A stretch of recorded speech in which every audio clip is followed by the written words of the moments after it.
Hey, Armin here, and in this video I'm going to talk about why you shouldn't follow celebrity trainers and their advice.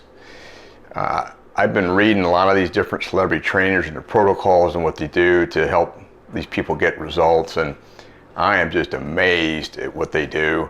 And I can't even believe that these celebrities actually do these things that are requested of them, because from my knowledge and the way I work with people, this stuff is absolutely unnecessary. So, for example, the typical nutrition plan of a celebrity trainer is they're following these bodybuilder diets, which is understandable. I mean, they have an effect and it can work. But at the end of the day, does it need to be that way? Because, how many people can have 6 to 8 meals or snacks per day and put that into their work schedule?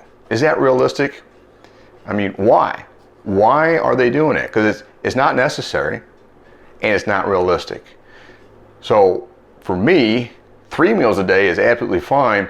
And then if you need some additional food, maybe one more, okay? And then, or you can just use some supplements like amino acids, essential amino acids, or beef liver capsules to keep protein synthesis working. You don't need to be eating 6 to 8 meals a day. Now, this is beyond me. Now, I've done the 6 meals a day, so I already know what that's like. And here's the thing, okay? Most of these 6 to 8 meals are high carb, low fat, and moderate to high protein.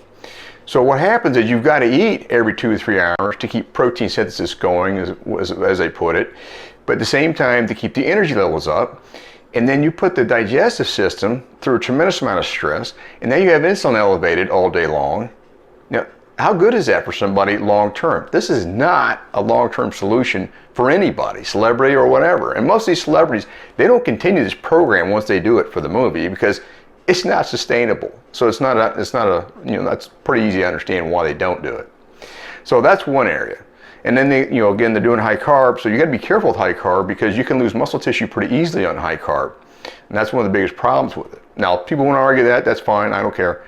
But I don't go that route. I'm doing higher protein, fat, and then carb cycling as needed to replenish the muscles in the liver so it makes sense and doesn't stress the body out and it doesn't keep your insulin elevated all day long, which isn't good. It's going to lead to insulin resistance over time. And that's why we have so much diabetes going on with people in general.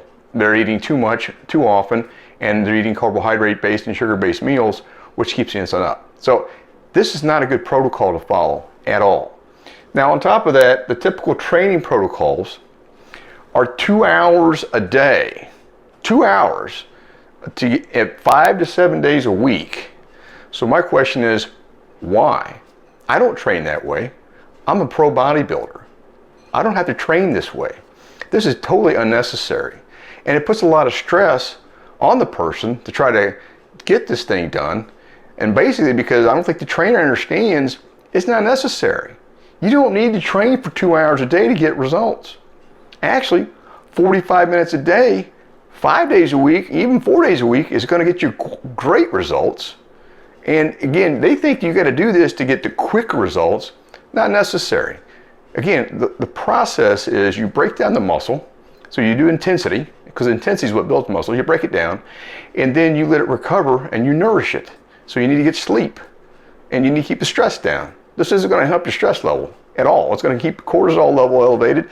It is unnecessary. I just cannot believe that consistently you see this all the time. So don't be training 2 hours a day to get results because it's absolutely not necessary. So the other question is, is there a better way? And absolutely. You do not need to do this kind of protocol to get great results. And most people, they don't know any better, so that's why I'm making this video, to bring it out, that this is not what you need to do if you want to get great results. You need to have a structured eating plan, and it doesn't need to be 6 and 8 meals a day. It's just ridiculous. And you need to keep your training program so it's sustainable. None of this is sustainable. You need a sustainable strategy. So that's what I'm talking about here. Putting together a sustainable strategy. Now, whether you do it with me or anybody else, you need to kind of keep this in mind with anything you're doing, anybody you're following. Now, at the end of the day, if you want to learn how I work with people, then there'll be some information down below. You can check that out, and we can do a conversation, so you can learn more about how I operate. But the point of this whole video is stop following any kind of celebrity trainer advice, because I don't know where they're coming from. Absolutely unnecessary. All right, so that's my rant for today. Have a great one.